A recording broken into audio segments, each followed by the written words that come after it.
Thank you for staying awake, and it shall be my endeavor to keep you awake. Okay?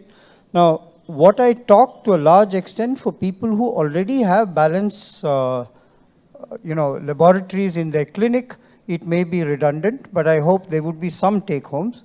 But for people who are starting, this is my perspective, and I want to be extremely, not falsely humble, honest, that this is my perspective. I have tried to set up balance labs, so I have some experience in small centers, in teaching hospitals. So I have developed a certain formula which I'm sharing with you. Extremely limited in my objectives. Take home what you feel is interesting from it. Yeah? That's all. Huh?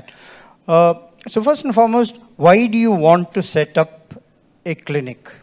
Now, generally in life, whether it is conferences or anything which you want to do, it has been my observation, and permit me this, 60 years of experience, there are hidden reasons and there are open reasons. The hidden reasons could be whatever you want, the open reasons are what you talk about. Say for the hidden reason is, I want to make money, or I want to be famous, I want to stand here and give a talk in front of everybody. The overt reason is, I want to serve humanity, I want to do all that. Now, what I found about this Vertigo lab is you can achieve both.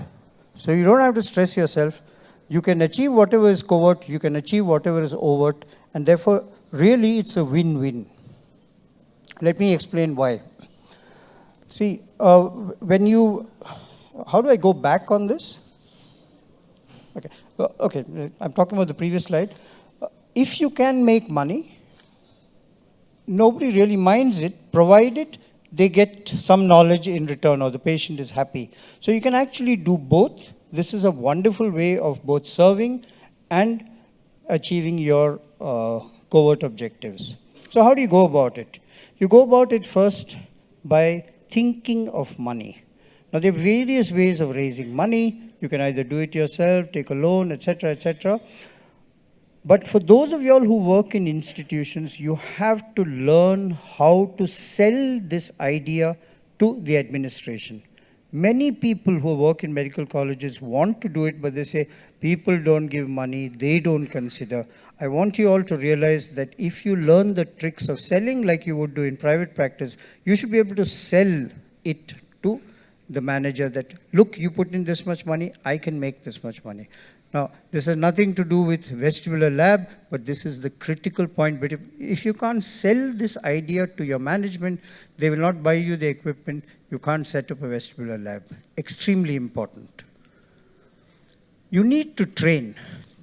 You know, you won't believe it, in 80s when I entered this field of ENT, we would be struggling to find books to explain concepts. We had only one or two, Scott Brown or some unreadable books in the way. Now there are so many ways of learning. You can go conferences like this, you can go YouTubes, you can hear Halmaigi himself describing his procedure. What more do you want if you have the originator describing his procedures, if you go to YouTube videos?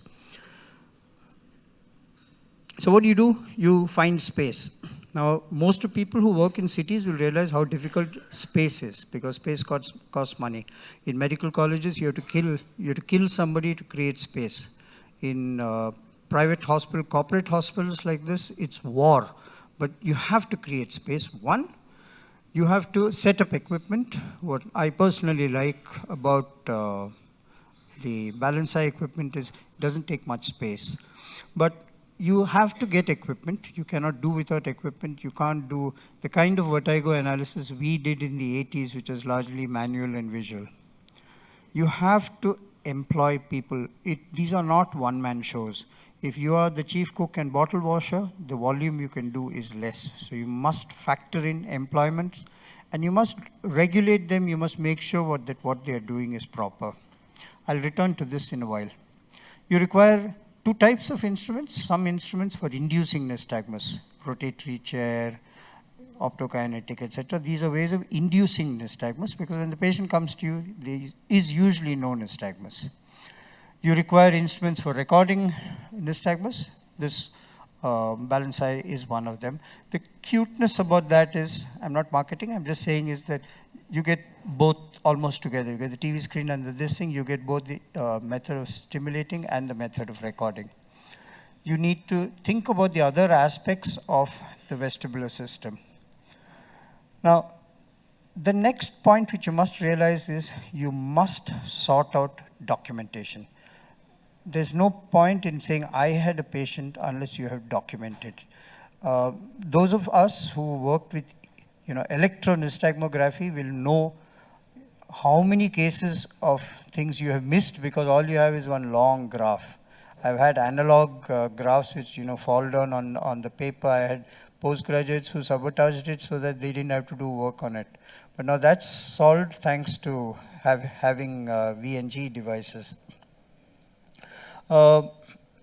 We've tried to help sort out your documentation woes. This is in beta mode. So this will now be added on to all your software of the balance eye. So we've done an exhaustive data capture system, which goes automatically, is digitized and will help you in the next stage. You must research. Now I know I'm giving another talk on research, but I can't help but say that if you set up a vestibular lab with documentation as I have suggested, you must research because it is the logical next step.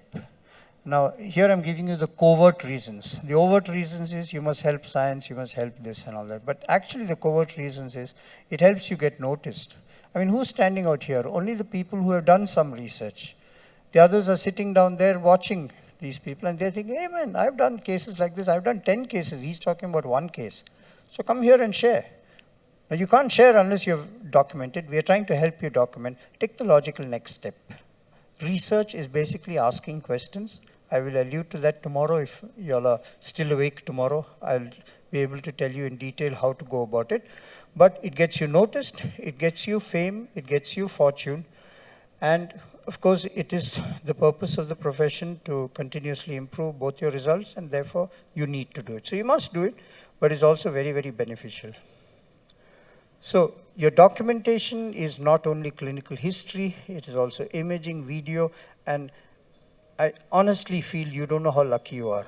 I've been through the phase of struggling where we had no imaging, no documentation, and most of these Vertigo conferences, this crowd is here largely because you have a method of documenting and sharing.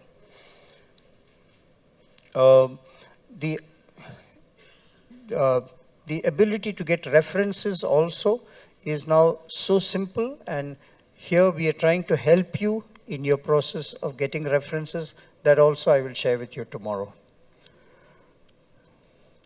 You must audit your results. See, I think it is time for India to wake up and realize that the reason why the West does not listen to you is we are not talking outcomes. We are only talking, I did this surgery, I did this, I did that. The West has left that behind because it is no more ego. It is how effective is this procedure. For that, you should start outcomes. So what I told you was we should start research and all this stuff is the first step. Why are you doing all this? You want to find out whether you're benefiting the patient. You're putting intratympanic gentamicin. Is the patient better or is he more vertiginous? You say, no, all my patients are cured, but all your uncured patients have come to me, and vice versa. So I think we all need to start thinking in terms of outcome. We all need to mature because our competitors now are international. Our competitors are no more within your city or within your state or within your country. Your competitors now are international. It's a competitive world, and we are good enough. Actually, we are good enough, but how would you know if you're good enough if you don't have your results, if you can't stand up and speak? So I think I'd urge you all, especially the youngsters, to stop comparing. See, you're all smarter than me, so you don't have to compare yourself with me. You are smarter than me. I certify you as smarter than me. You now have to compete with your peers all over the rest of the world, right? And you can compare notes with Dr. Alfargal. and ask him, how smart are the Egyptians? Come, let's share. And you'll find that they're smart. They're smart. And I have friends who are from Egypt. They're really smart, and they have good equipment. And they benchmark. See, the trick about being smart is your benchmark is what is important. The Indian cricket team is doing well because it benchmarks itself internationally. The Kabaddi team and all that benchmarks itself only with Asian countries, and therefore it will not be really good. You understood what I'm saying? So start benchmarking yourself internationally. How many of your publication goes in index journals?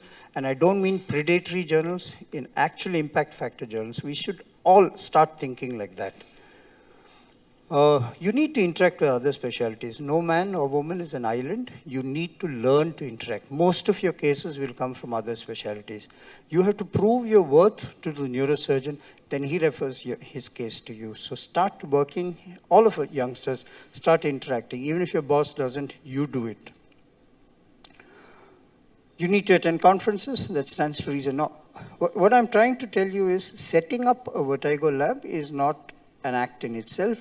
It is the beginning of a continuum of research, of conferences, of growth, publications, and we're trying to set up a system by which we can help you publish, we can help you do the writing up, we help you do the analytics. All this you know, I don't have to tell you this, but I'm pushing you to think beyond just setting up a lab.